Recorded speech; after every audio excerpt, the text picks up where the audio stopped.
प्रेम से बोलिए विष्णु भगवान की जय। जय हो एकादशी माता।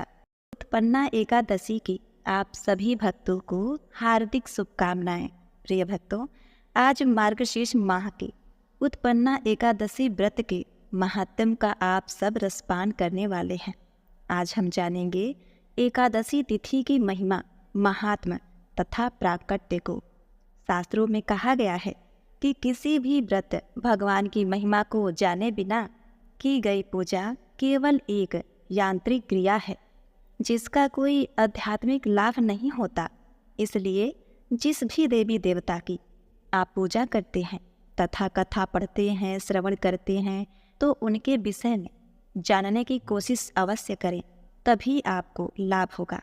तो प्रश्न ये है कि उनकी महत्ता महत्व को कैसे जानें।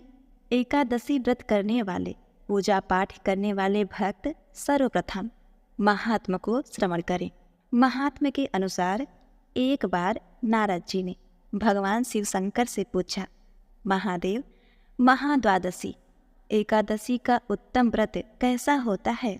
उसकी व्रत से जो भी फल प्राप्त होता है उसे बताने की कृपा करिए। महादेव जी ने कहा, ब्राह्मण, यह एकादशी महान पुण्य फलों को देने वाली है। श्रेष्ठ मुनियों को भी इसका अनुष्ठान करना चाहिए। विशेष विशेष नक्षत्रों का योग होने पर यह तिथि जया, विजया, जयंती तथा पाप नाशनी इन 4 नामों से विख्यात होती है। ये सभी पापों का नाश करने वाली है। इसका व्रत अवश्य करना चाहिए। जब शुक्ल पक्ष की एकादशी को पुनर्वसु नक्षत्र हो तो वह उत्तम तिथि जया कहलाती है। उसका व्रत करके मनुष्य निश्चित ही पापों से मुक्त हो जाता है। जब शुक्ल पक्ष की द्वादशी को श्रवण नक्षत्र हो तो वह उत्तम तिथि विजया के नाम से विख्यात होती है। इसमें किया हुआ दान और ब्राह्मण भोजन सहस्त्र गुना फल देने वाला है तथा होम और उपवास तो सहस्त्र गुणों से भी अधिक फल देता है। जब शुक्ल पक्ष की द्वादशी को रोहिणी नक्षत्र हो तो वह तिथि जयंती कहलाती है। वह सभी पापों को हरने वाली है। उस तिथियों को पूजित होने पर भगवान गोविंद निश्चित ही मनुष्य के सभी पापों को धो डालते हैं। जब कभी शुक्ल पक्ष की द्वादशी को पुष्प नक्षत्र हो, महापुण्यमयी पापनाशनी कथा कहलाती है। जो 1 वर्ष तक प्रतिदिन एक स्थल तिल दान करता है तथा जो केवल पापनाशनी एकादशी को उपवास करता है, उन दोनों का पुण्य समान होता है। उन तिथियों को पूजित होने पर संसार के स्वामी सर्वेश्वर श्री हरि संतुष्ट होते हैं तथा प्रत्यक्ष दर्शन भी देते हैं। उस दिन प्रत्येक पुण्य कर्मों का अनंत फल माना गया है। सगर नंदन, कुकुत्थ, नहुस तथा गाधी ने उस तिथियों को भगवान की आराधना की थी, जिससे भगवान ने इस पृथ्वी पर उन्हें सब कुछ दिया। इस तिथि के सेवन से मनुष्य 7 जन्मों के कायिक, वाचिक और मानसिक पाप से मुक्त हो जाता है। इसमें तनिक भी संदेह नहीं है। पुष्प नक्षत्र से युक्त एकमात्र पापनाशिनी एकादशी का व्रत करके मनुष्य 1000 एकादशियों के व्रत का फल प्राप्त कर लेता है। उस दिन स्नान, दान, जप, होम, स्वाध्याय और पूजा आदि को भी किया जाता है। इसका अक्षय फल माना गया है। इसीलिए प्रयत्न पूर्वक इसका व्रत करना चाहिए।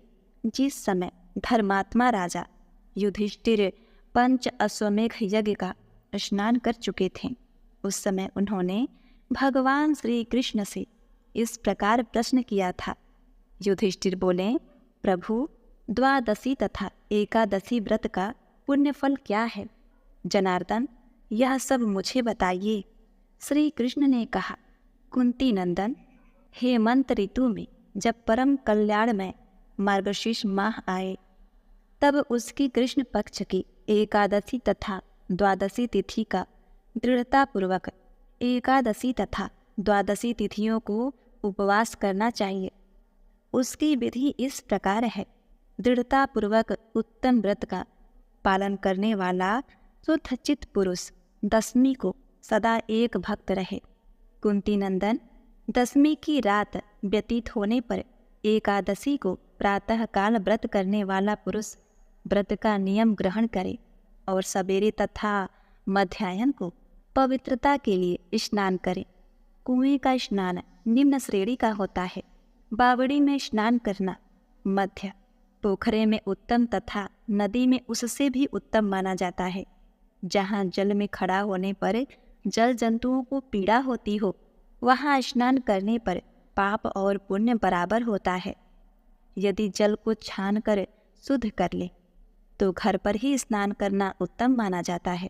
इसीलिए पांडव श्रेष्ठ घर पर उक्त विधि से स्नान करें। स्नान के पहले निम्नलिखित मंत्र पढ़कर शरीर में मृतिका लगा लें। अश्वकांते रथकांते विष्णुकांते वसुंधरे मृतके हरे में पाप यन्मया पूर्वस अस्चितम। वसुंधरे, तुम्हारे ऊपर अश्व और रथ चला करते हैं। भगवान विष्णु भी वामन अवतार धारण कर तुम्हें अपने पैरों से नापा था। मृतके, मैंने पूर्व काल में जो पाप संचित किया है उस मेरे पापों को हर लो। व्रती पुरुषों को चाहिए कि वह एक चित्त और दृढ़ संकल्प होकर क्रोध तथा लोभ का परित्याग करें। अत्यंत पाखंडी, मिथ्यावादी, ब्राह्मण निंदक, अगम्या स्त्री के साथ गमन करने वाले, अन्याय दुराचारी, परधनहारी तथा पर स्त्रीगामी मनुष्य से वार्तालाप न करें। भगवान केशव की पूजा करके उन्हें नैवेद्य भोग लगाएं।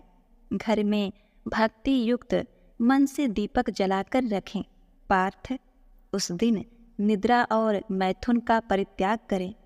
शास्त्रों में मनोरंजन करते हुए संपूर्ण दिन व्यतीत करें। हे नृप श्रेष्ठ, भक्ति युक्त होकर रात्रि में जागरण करें। ब्राह्मणों को दक्षिणा दें और प्रणाम करके उनसे त्रुटियों के लिए क्षमा मांगें। जैसे कृष्ण पक्ष की एकादशी है वैसी ही शुक्ल पक्ष की भी है। इसी विधि से उनका भी व्रत करना चाहिए। पार्थ, द्विजों को उचित है कि वह शुक्ल और कृष्ण पक्ष की एकादशी के प्रति लोगों में भेद बुद्धि न उत्पन्न करें। शंखों द्वारा तीर्थ में स्नान करके भगवान गदाधार का दर्शन करने से जो पुण्य होता है तथा संक्रांति के अवसर पर 4 लाख का दान देकर जो पुण्य प्राप्त किया जाता है वह सब एकादशी की 16वीं कला के बराबर भी नहीं है। प्रभास क्षेत्र में चंद्रमा और सूर्य के ग्रहण के अवसर पर स्नान करने दान करने से जो पुण्य होता है वह निश्चित ही एकादशी को उपवास करने वाले मनुष्य को मिलता है। केदार क्षेत्र में जल पीने से पूर्व जन्म नहीं होता। एकादशी का भी ऐसा ही महात्म्य है। यह भी गर्भावास का निवारण करने वाली है। पृथ्वी पर अश्वमेघ यज्ञ का जो फल होता है उससे भी 100 गुना अधिक फल एकादशी व्रत करने वाले को मिलता है। जिनके घर में तपस्वी एवं श्रेष्ठ ब्राह्मण भोजन करते हैं उनको जिस फल की प्राप्ति होती है वह एकादशी व्रत करने वालों को भी अवश्य मिलती है। देवांगनाओं के परगामी विद्वान ब्राह्मणों को सहस्त्र गोदान करने से जो पुण्य होता है उससे 100 गुना पुण्य एकादशी व्रत करने वालों को प्राप्त होता है। इस प्रकार व्रती को यह पुण्य प्राप्त होता है जो देवताओं के लिए भी दुर्लभ है। रात को भोजन न कर लेने पर उससे आधा पुण्य प्राप्त होता है तथा दिन में एक बार भोजन करने से देहधारी को नक्त भोजन का आधा फल मिलता है। जीव जब तक भगवान कृष्ण के प्रिय दिवस एकादशी को उपवास नहीं करता तभी तक तीर्थ दान और नियम अपने महत्व की गर्जना करते हैं। इसीलिए पांडव श्रेष्ठ, तुम इस व्रत का अनुष्ठान करो। कुंती नंदन, यह गोपनीय एवं उत्तम व्रत है जिसका मैंने तुम्हें वर्णन किया है। हजारों यज्ञों का अनुष्ठान भी एकादशी व्रत की तुलना नहीं कर सकता। युधिष्ठिर ने पूछा, भगवान, पुण्यमयी एकादशी तिथि कैसे उत्पन्न हुई, इसे संसार में क्यों पवित्र मानी गई है तथा देवताओं को कैसे प्रिय हुई। श्री भगवान बोले, कुंती नंदन, प्राचीन समय की बात है। सतयुग में मूर नामक दानव रहता था। बड़ा ही अद्भुत, अत्यंत रौद्र तथा संपूर्ण देवताओं के लिए भयंकर था। उस काल रूपधारी दुरात्मा असुर ने इंद्र को भी जीत लिया था। संपूर्ण देवता उससे परास्त होकर स्वर्ग से निकाले जा चुके थे।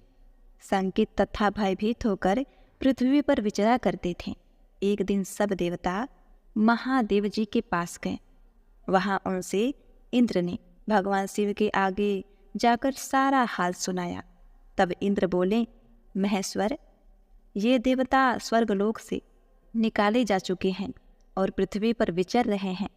मनुष्यों में रहकर इनकी शोभा नहीं होती। देव, कोई उपाय बताइए।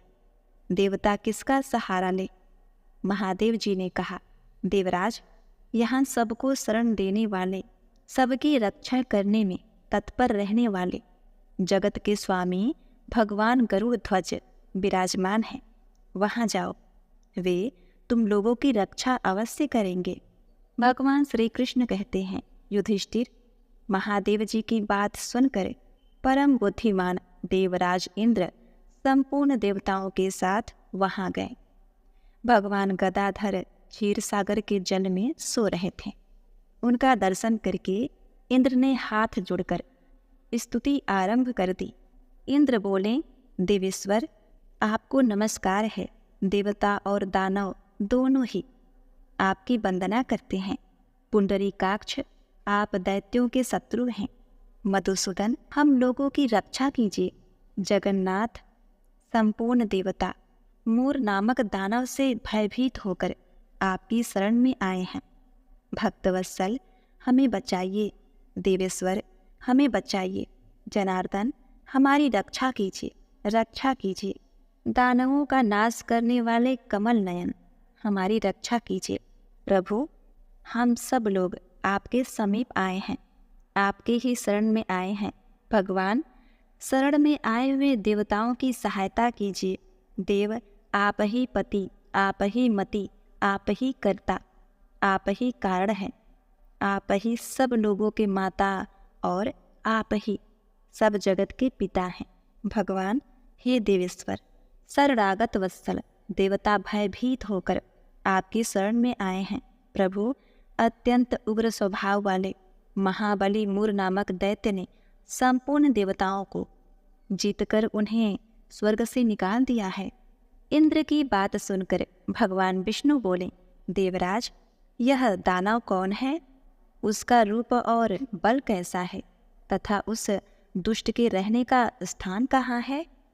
इंद्र बोले, देवेश्वर, पूर्व काल में ब्रह्मा जी के वंश में तालजंघ नामक एक महान असुर उत्पन्न हुआ था, जो अत्यंत भयंकर था। उसका पुत्र मूर दानव के नाम से विख्यात हुआ। वह बहुत ही अत्यंत उत्कृष्ट, महापराक्रमी और देवताओं के लिए भयंकर है। चंद्रावती नाम की प्रसिद्ध एक नगरी है, जिसमें स्थान बनाकर वह निवास करता है। उस दैत्य ने समस्त देवताओं को परास्त करके स्वर्गलोक से बाहर निकाल दिया है। उसने एक दूसरे को स्वर्गलोक के सिंहासन पर बैठाया है। जनार्दन, मैं सच्ची बात बता रहा हूँ। उसने सब कोई दूसरे ही कर लिए हैं। देवताओं को तो उसने प्रत्येक स्थान से वंचित कर दिया है। इंद्र का कथन सुनकर भगवान जनार्दन को बड़ा क्रोध आया। वे देवताओं को साथ लेकर चंद्रावतीपुरी गए। देवताओं ने देखा कि दैत्यराज बारंबार गर्जना कर रहा है। उससे परास्त होकर संपूर्ण देवता 10 दिशाओं में भाग गए। अब वह दानव भगवान विष्णु को देखकर बोला, खड़ा रह, खड़ा रह। उसकी ललकार सुनकर भगवान के नेत्र क्रोध से लाल हो गए। वे बोले, अरे दुराचारी दानव, मेरी इस भुजाओं को देख। यह कहकर विष्णु जी ने अपने दिव्य बाणों से सामने आए हुए दुष्ट दानव को मारना आरंभ कर दिया। दानव भय से विह्वल हो उठा पांडुनंदन, तत्पश्चात श्री विष्णु ने दैत्य सेना पर चक्र का प्रहार किया, जिससे छिन्न भिन्न होकर सैकड़ों योद्धा मौत के मुख में चले गए। इसके बाद भगवान मधुसूदन बद्रिका आश्रम को चले गए। वहाँ सिंहवती नामक एक गुफा थी जो 12 योजन लंबी थी। पांडुनंदन, उस गुफा में एक ही दरवाजा था। भगवान विष्णु उसमें सो रहे थे। दानव मोर भगवान को मार डालने की नियत से वहाँ आया था। वह उनके पीछे लगा रहा। वहाँ पहुंचकर उसने भी उसी गुफा में प्रवेश कर लिया। वहाँ भगवान को सोता देख उससे बड़ा ही हर्ष हुआ। उसने सोचा, यह दानवों को भय देने वाला देवता है, अतः निसंदेह इसे मार डालूंगा। युधिष्ठिर, दानव के इस प्रकार विचार करते ही भगवान विष्णु के शरीर से एक कन्या प्रकट हुई, जो बड़ी ही रूपवती, सौभाग्यशाली तथा दिव्य अस्त्र शस्त्रों से युक्त थी। वह भगवान के तेज के अंश से उत्पन्न हुई थी। उसका बल और पराक्रम महान था। युधिष्ठिर, दानवराज मोर उस कन्या को देखा। कन्या ने युद्ध का विचार करके दानव के साथ युद्ध करने के लिए याचना की। युद्ध छिड़ गया। कन्या सब प्रकार की युद्ध कला में निपुण थी। वह मूर नामक महान असुर उनके हुंकार मात्र से राख का ढेर हो गया। दानव के मारे जाने पर भगवान जाग उठे। उन्होंने दानव को धरती पर पड़ा देखा तो पूछा, मेरा यह शत्रु अत्यंत उग्र और भयंकर था। किसने इसका वध किया है? कन्या बोली, स्वामी, आपके ही प्रसाद से मैंने इस महादैत्य का वध किया है। श्री भगवान ने कहा, कल्याणी, तुम्हारे इस कर्म से तीनों लोकों के मुनि और देवता, अतः तुम्हारे मन में जैसी रुचि हो उसके अनुसार मुझसे कोई वर मांगो। देव दुर्लभ होने पर भी वह वर मैं तुम्हें दूंगा, इसमें तनिक भी संदेह नहीं है। कन्या साक्षात एकादशी थी। उसने कहा, प्रभु, यदि आप प्रसन्न हैं तो मैं आपकी कृपा से सब तीर्थों में प्रधान, समस्त विघ्नों का नाश करने वाली तथा सब प्रकार की सिद्धि देने वाली देवी हूँ। जनार्दन, जो लोग आप में भक्ति रखते हुए मेरे दिन को उपवास करेंगे उन्हें सब प्रकार की सिद्धि प्राप्त हो। माधव, जो लोग उपवास, नत अथवा एक भक्त रह के मेरे व्रत का पालन करें उन्हें आप धन, धर्म और मोक्ष प्रदान कीजिए। विष्णु जी बोले, कल्याणी, तुम जो कुछ कहती हो सब कुछ पूर्ण होगा। भगवान श्री कृष्ण कहते हैं, युधिष्ठिर, ऐसा वर पाकर महाव्रत का एकादशी बहुत ही प्रसन्न हुई। दोनों पक्षों की एकादशी समान रूप से कल्याण करने वाली है। इसमें शुक्ल और कृष्ण का भेद नहीं करना चाहिए। यदि उदया काल में थोड़ी सी एकादशी, मध्य में पूरी एकादशी और अंत में किंचित त्रयोदशी हो तो वह त्रिस्पुंसा एकादशी कहलाती है। यह भगवान को बहुत ही प्रिय है। यदि एक त्रिस्पुंसा एकादशी को व्रत उपवास किया जाए तो 1 सहस्त्र एकादशियों का फल प्राप्त होता है तथा इसी प्रकार द्वादशी में पारण करने पर सहस्त्र गुना फल माना गया है।